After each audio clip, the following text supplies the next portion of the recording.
Yo, what's going on, everybody? Hope you're all having a fantastic day today. Now, today we're going to be checking out some Call of Duty Modern Warfare gameplay. And it's actually some pretty old gameplay as well. We actually almost dropped a nuke in this one. And the only reason I'm showing you guys some old gameplay from the vault is because I just haven't been playing Call of Duty in general. We actually just got done playing a Resident Evil Village stream the other day. So if you guys want to catch some of those streams or just catch me playing some scary games in general, I play all types of stuff over on my Twitch channel every single day starting at 3 p.m. Eastern Time. So if you guys want to check that out, go into the link in the description. But yeah, all my free time has been spent by playing other games. I just haven't really been vibing with Call of Duty too much. So I do apologize for the older gameplay, but I think you guys will still really enjoy it. But today I'd like to talk to you guys about the incompetence of Treyarch when it comes to designing Call of Duty Black Ops Cold War and how this game just does not feel like a Cold War / Vietnam style game. And it's really depressing to me because this game specifically is supposed to be a follow-up to Call of Duty Black Ops 1, probably one of my top 5 favorite Call of Duty games ever made. So when they were talking about Black Ops Cold War, even though I knew it wasn't going to turn out to be amazing, and I knew, from the leaks and everything that Sledgehammer Games was the initial designers and Treyarch was coming in behind the scenes and had, pick up all the slack, even though I knew it was a disaster,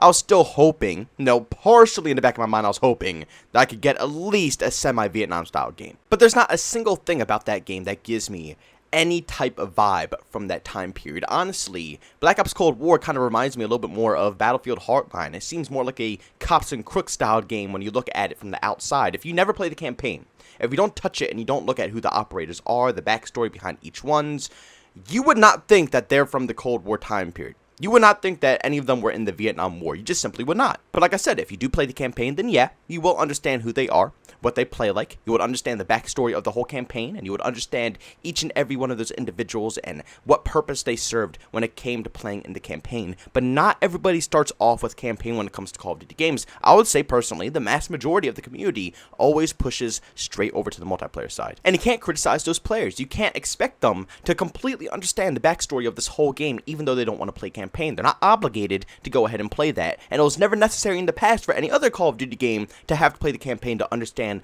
what the game is about. Call of Duty 4, World at War, Modern Warfare 2 and Modern Warfare 3, Black Ops 2, Black Ops 3, Black Ops 4, which didn't even have a campaign. All of these games, you could go straight over to the multiplayer side and instantly understand what war you're in. You can get the same war vibes if you're playing Call of Duty World at War and you never played campaign. You can still hop into multiplayer and completely understand that you're playing a World War II shooter, and you'll still get the same nitty-gritty vibes that you got exactly from the campaign, but you did not have to touch the campaign at all. They went straight to multiplayer and got everything they could possibly want. So with this being said, there's absolutely no excuse for Call of Duty Black Ops Cold War to not feel like a Vietnam Cold War game. It has no identity. I don't even know anything about it. And even if they did want to take the Cold War approach and they didn't want to focus on Vietnam, all they wanted to focus on was the Cold War, which was what the campaign was based around. But the campaign is the only thing that feels like Cold War. If you go play the campaign and you understand the storyline, even though it's not my personal favorite story, I don't really care for it too much, but at the end of the day, I can still understand what the campaign is about, and it felt like the Cold War. It was a completely true scenario, and I could put myself in the shoes of those soldiers and understand the actual consequences and the situation of the Cold War. But it all gets left there. Nothing else about this whole campaign or the Cold War or the Vietnam War ever transfers over to the multiplayer scene in Black Ops Cold War. It all stays right in campaign. It's almost like they want to do a completely different identity for the multiplayer scene. I mean, shoot, even the music doesn't match the time period. And yes, I understand everybody loves that type of music. I never really cared for the more techno-styled music when it came to Treyarch games, when it came to Black Ops 2 and, all these other different Treyarch games. I prefer the more, Infinity Ward style. They're much more nitty-gritty music, soundtracks, and stuff like that. But still, at the end of the day, if it's supposed to be making Black Ops 1 and it's supposed to be a Cold War game, you would think the music would fit the time period. But it just doesn't fit for me. I mean, if you just go back and listen to the Black Ops 1 soundtrack, it's undefeated. It is single-handedly one of the best soundtracks in the universe, yet and still, they still didn't even try to come up with something unique like that. You're supposed to be representing a very nitty and gritty war, also a very tension-filled war as well. The soundtrack is supposed to be representing that. Nothing gives me any tension while I'm listening to the Black Ops Cold War soundtrack and they're blasting techno in my ear. It's the complete opposite. Like, it doesn't make any logical sense, and you can't say it's because it fits Treyarch. It's not the case. Treyarch has always made sure that the music fits the time period. World at War, they had horrific, scary, horrifying soundtracks to represent how gritty and awful World War II truly was. They had an outstanding, tense soundtrack for Black Ops 1 to represent how tense the Cold War truly was. Black Ops 2 was a futuristic game, so they were a little bit more lenient. They put in some techno music, and it fit the futuristic time period. You see what I'm saying here? No matter what time period they were in, they made sure it fit the scenario. Black Ops Cold War, on the other hand, is just a goner. They just did not care about it. They did not care about, first off, transferring the campaign information and the campaign vibes over to the rest of the game, and they didn't even bother making sure the soundtrack matches the actual war that we're playing in. And I know I'm nitpicking, talking and complaining about the audio of the game. Like, honestly, who the hell cares about what audio or what music soundtracks they decide to put in the game? But when you try to advertise and you brag and boast that this is supposed to be the second coming, the game that is right up next to Call of Duty Black Ops 1, when you give it that much hype, when you put it up against a god of a Call of Duty game like Black Ops 1, you have to compete. You need to make sure it's on the same level as it, and of course, they flopped, they failed. Black Ops 1 was fantastic. Throughout the campaign, it went straight over to the zombies, straight over to the multiplayer. The soundtrack for the whole game was outstanding. The skins for the character, the map layouts, everything was fantastic in Black Ops 1, and Black Ops Cold War is just a complete utter mess. You could so 110% tell they had so little time to design this game because nothing makes logical sense for the time period they're in. The closest thing that we actually got was the 80s themed content. That's it. That is literally the best bit of content, and obviously the majority of us, or the majority of the sweats nowadays that are playing Call of Duty, weren't even born or raised around the 80s, so a lot of us don't even know what it's about, but still, that's the best thing we have ever seen come into Call of Duty Black Ops Cold War that actually fits the time period. Everything else doesn't make any sense. And you might say, well, Modern Warfare went and branched out and did random camos and stuff like that. They went ahead and did anime and all these strange things, but at the end of the day, it still fit a modern day scenario. You can go ahead and get an anime skin on your gun if you truly want to, modern day. I mean, if you truly want to, then by all means go ahead. You can get so many different things on your weapons, and your skins and your camos on the actual characters fit the actual time period, even yes, some of them were a little corny. At the end of the day, they were much more realistic when it came to a modern day scenario than Black Ops Cold War. I mean, we got alien guns, we have freaking race camo guns, we have all these different types of weapons and skins in Black Ops Cold War that don't fit the time period, yet they are pretty awesome, but it doesn't add on. It would be great to see these if the game actually felt like a Cold War game, but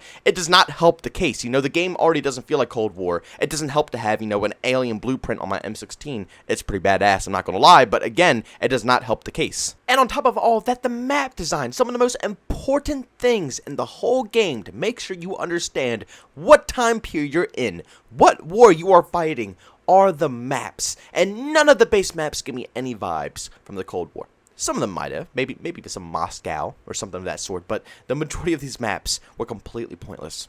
I mean, come on now, Miami, Armada, none of these maps, even to the slightest, gave me any bit of Cold War vibes. Not even in the slightest. And the most funny part about this whole thing is that you would think, with this game being a prequel, or whatever you want to call it, to Call of Duty Black Ops 1, they would more than likely remaster Black Ops 1 maps, right? It would make some sense, but no, they remaster Black Ops 2 maps. A game back in the day that was set in the near future. We are getting those maps and a Cold War game instead of Black Ops 1 maps, which are in the same time period. It's so bad that they didn't even bother redoing any of the maps. And I understand, that's a typical Treyarch thing. They don't touch the remasters, which I respect, honestly. Infinity Ward does touch all of the remasters. They change all the remasters. They put in extra spots in all the remasters. It gets annoying here and there. Treyarch always stays true to what the map is made for. They never touch anything. They leave it exactly how it is. But in this case, if you're going to remaster Black Ops 2 maps, at least change things around a little bit to fit the time period. I mean, we got Express, and we still have futuristic trains from 2030 flying past, and a game that's supposed to be set in the Cold War? It completely takes you out of the immersion of the time period of the game. Completely. They have the same exact raid. The only thing they did was change some of the styles of the cars. That's it. Raid is the exact same mansion. The modern day styled mansion is not like a mansion that fits the time period back then. It's a modern styled mansion. Oh my god, don't even get me started. Nuketown, of course, which I guess you can consider it, a Black Ops 1 map. Nuketown is a pretty ancient map, so I don't really care for that one. Standoff, Black Ops 2 again. Standoff completely out of the picture for a Cold War map. It's set in 2030, but of course, they don't revamp anything. It's still set way in the future, and they put it in a game that's meant for the Cold War. It's just honestly so depressing to see a game that's made by one of the most popular development teams out there just have no life, no soul. Nothing that will ever make me remember this game. I just can't imagine going into the future, looking back 10 years and say, you know what, Black Ops Cold War, that was a fantastic Cold War game, you know? It's not like Black Ops 1. Black Ops 1, I will always think that. It's one of the best Cold War Vietnam games ever made. But this game has no identity. It doesn't fit. It doesn't belong in this time period. It just simply does not. The campaign, yeah, maybe the campaign will go down in history as, you know, a Cold War campaign, but other than that, I mean, the rest of the game is just completely chalked. But guys, thanks so much for tuning into this video. If you enjoyed it, make sure you leave a like. If you hate it, leave a dislike. Also, if you're brand new and enjoy the content, don't forget to subscribe and hit that notification button. Also, if you want to chat with me, there's 2 ways to do so. I have a Twitter and a Discord, both linked in the description. And last but not least, if you can catch you live streams of video games, I do that over on Twitch. Link to that is in the description as well. But guys, thanks so much for tuning in. See you on the next one. Peace out.